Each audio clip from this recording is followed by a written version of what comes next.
Guys, welcome to Better Bachelor. This is Joker with a face for radio and a voice for print. Today, I want to talk about what some of you guys will call an alpha widow, what some of you guys call hypergamy in action, and other guys will just say when a woman won't settle. And that's really what it boils down to.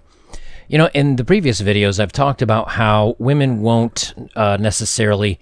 men will sleep down, but they won't necessarily date down, or they might date down a little bit, but the cream of the crop guys will definitely take an easy bit of fun with somebody that's less than them, and that will make a woman believe that's what she's going to be worthy of in a relationship. I won't go too deep down into it, but there's a good article here that I think kind of covers what we talk about with this kind of stuff, and it says right here, this is February 29th of 2020, so it's only about a month old, and it's from Bunch of Wisdom, and it says, what is an alpha widow? So this is going to use some terminology that some of you guys know about, others of you don't, and so I'll try to throw in those words, so if you hear me saying something that's not on the screen, that way you guys know what I'm talking about. It says, what is an alpha widow? An alpha widow is a woman who has experienced at least one relationship with a high value or alpha guy. The relationship doesn't have to be long-term, but it's usually long enough for the woman to set certain standards and expectations for the kind of man she thinks she deserves. An alpha widow who has been with a 9+ man on the SMV, or the, I forget what exactly SMV is, but it's your value scale, your societal, like your value as far as like a 1 to 10 scale. That's maybe the best, but instead of just looks, it's your overall personality, right? Your overall value. So for an alpha widow who's been with a 9+ man on the SMV scale, for example, will have a hard time dating a man below that. To her, anything less than a 9 to 10 will not be worthy of her commitment and attention. Anything less won't make her happy. They're usually average in terms of attractiveness, which is why they get stuck in the dating world for not being able to readjust their expectations, hoping they once again find that high-value alpha male who can rock their world. That's why they're called widows. They're unable to move on from that one person who took their soul completely and find it difficult to replicate the previous passionate experiences and emotions that naturally comes with being with that quality man. So, real easy example, right? Average girl, she meets a guy that's good looking, attractive, he's money, he's popular, whatever. To him, she's an easy lay. And for her, he's a rock star, right? And so once she's had this guy and he spends a little time with her, he's just kind of having his fun, but she says, hey, this guy's into me. He likes me, even if it's for a short period of time. And so over time, she gets, well, this one may have gotten away, but I have lots of guys that want to sleep with me or have short-term relationships with me that are high value, so must be that's what I deserve. I just haven't found the right guy that wants to spend that time with me, not understanding that, to choose to sleep with a woman is a much bigger difference than wanting to date one full-time. It says, why should this matter to you? And they go on about I'll read it. The typical relationship strategy of an alpha widow is to monkey branch from one relationship to another, looking for that spark and intensity that she yearns for. Monkey branching meaning she's with this guy, and when she can swing up to a branch or higher level guy, she will. So she'll say, no, I'm breaking up with you once she's secured the next branch above. And they think of it as a monkey swinging through the trees. It goes from this branch, it swings to the next branch and has a hold of that one before it lets go of the last one. It's very likely you could come across an alpha widow and perhaps even date one while navigating the dating scene. If you're an average man who's not aware enough to spot one or know how to deal with one, you could easily end up in a miserable relationship where you spend most of your time and effort trying to prove yourself to no end, and you're not going to know why. You'll grow feeling inadequate, helpless, and resentful towards your partner, dreaming of that one day that she accepts you as a worthy man. With a lack of awareness, you also might get into a competitive state for a lifetime, fiercely keeping up with her expectations and her ex's ghost, a competition you most likely lose before you even try. Having said that, here are the signs you're dating a alpha widow for your own awareness, and you can deal with and avoid her. And here's the thing. So guys that are out there and they're dating and they're giving dating advice, and they say, hey, you just have to show high value. Well, I've said this in previous videos before, but let's say you drive a Ferrari, and let's say that you're my size, like 5'7", and you look like I do, but you drive a Ferrari, and you've got an okay build, not too bad, but a guy comes along and maybe he's broke, but he's 6 foot tall and muscular. Now, maybe she jumps over to him because she values his looks and that kind of thing more than me. Or maybe you're that 6 foot tall guy, right, who's got the six pack and muscles, but you find out she's going out with a guy that maybe has some money. You never know, right? But whatever it is, you always have to make yourself better than every other option she has. Well, even if you do that, what if that doesn't stand up to the guy that maybe was the martyr in her past? If a woman dates somebody that is, and the reason why I use the height and the looks and all that stuff is because they're things you don't have control over. So that with a salary, which is something you do have control over, the point being that you can't control all things.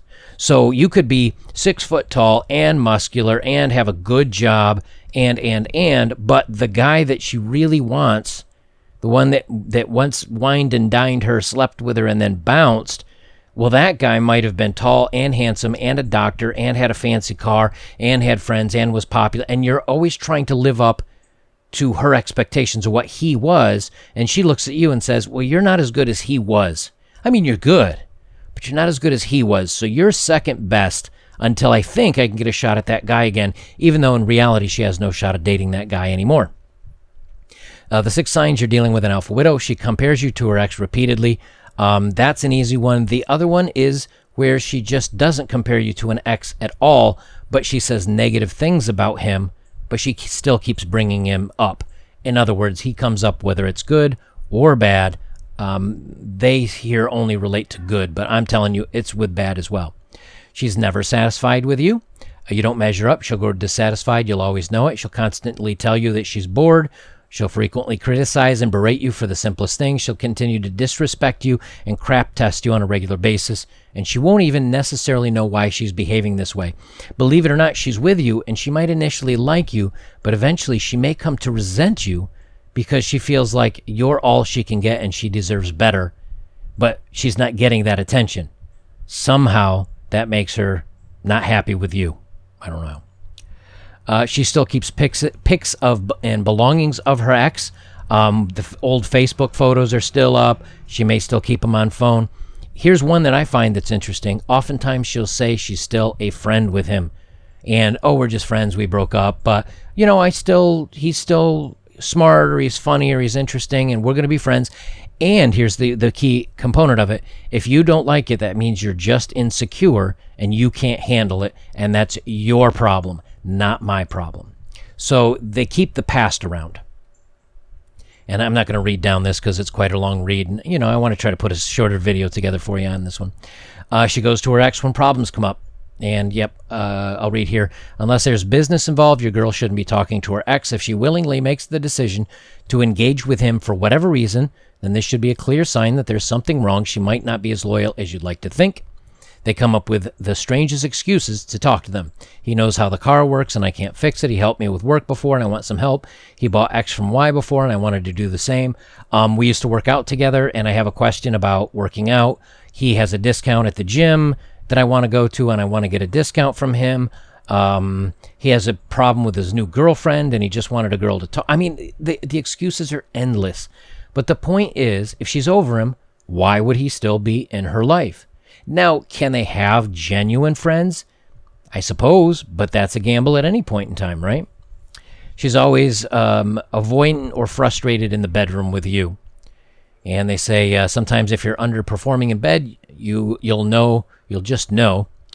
Her look of disappointment will be obvious, and at other times you're not matching her intense previous experiences that have involved other men before you. This isn't a very obvious sign that she's an alpha widow because she's most likely not going to tell you that you don't drive her as crazy in the bedroom as your ex did, yet you can still connect the dots.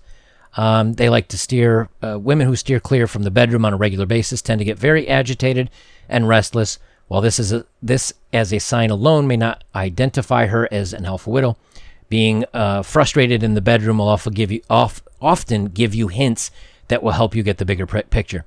I don't know so much if it's your performance in the bedroom, but the thing is, with more partners, there's always going to be the one guy that was probably the best, and that may not be you.